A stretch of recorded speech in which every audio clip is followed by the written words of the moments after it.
Bonjour, notre thème porte sur l'établissement d'un algorithme pour la reconnaissance faciale. Ceci dit, pourquoi nous avons choisi cela? Vous avez constaté qu'en entreprise, c'est aussi un moyen assez efficace pour reconnaître le personnel et savoir si un personnel appartient à l'entreprise ou pas.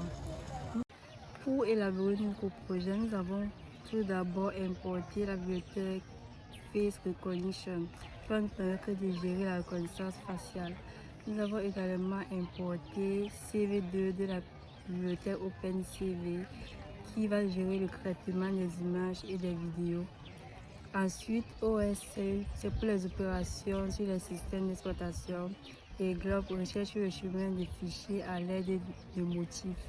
NumPy qui va nous permettre d'effectuer les calculs pour notre algorithme de reconnaissance faciale.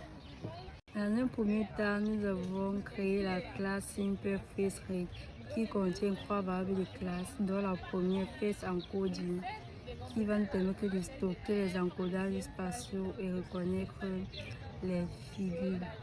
Nous avons ensuite FastName pour associer les noms aux différentes images. Et par la suite, nous avons Frame Resize qui va permettre de redimensionner les images. Notre devoir, nous avons créé un dossier image qui contiendra nos images. Et maintenant, la fonction là encoding image va nous permettre de charger ces images, en fait de les mettre sous forme matricielle qui seront plus tard comparées avec les images qui sont retrouvées dans la frame. Une fois les images chargées, à l'aide de la fonction de ThermoFace, nous allons détecter les images dans le cadre vidéo.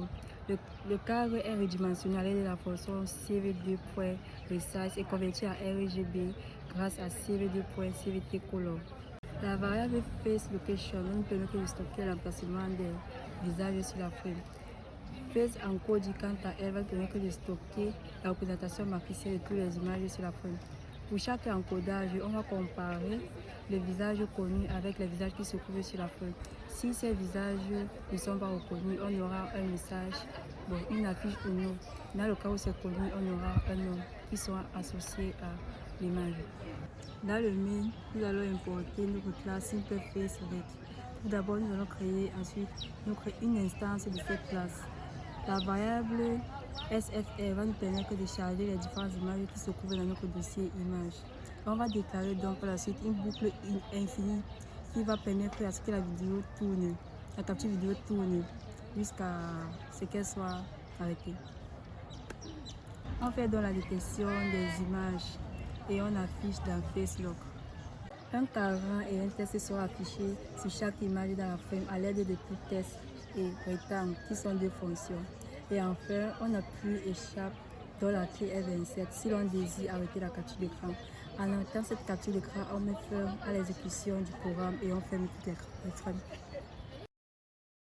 Par la suite, nous allons donc appliquer notre programme algorithmique sur un cas pratique en vue de montrer son fonctionnement. Nous allons stocker une image au nom de Donald.jpg dans notre dossier d'image pour pouvoir faire notre reconnaissance d'image. Une fois le programme exécuté, l'instruction du nom Donald et le recadrant qui sont là indiquent qu'il a bien été reconnu par notre algorithme. C'est ainsi que s'achève la fin de notre présentation. Merci de nous avoir écoutés et d'avoir été attentifs.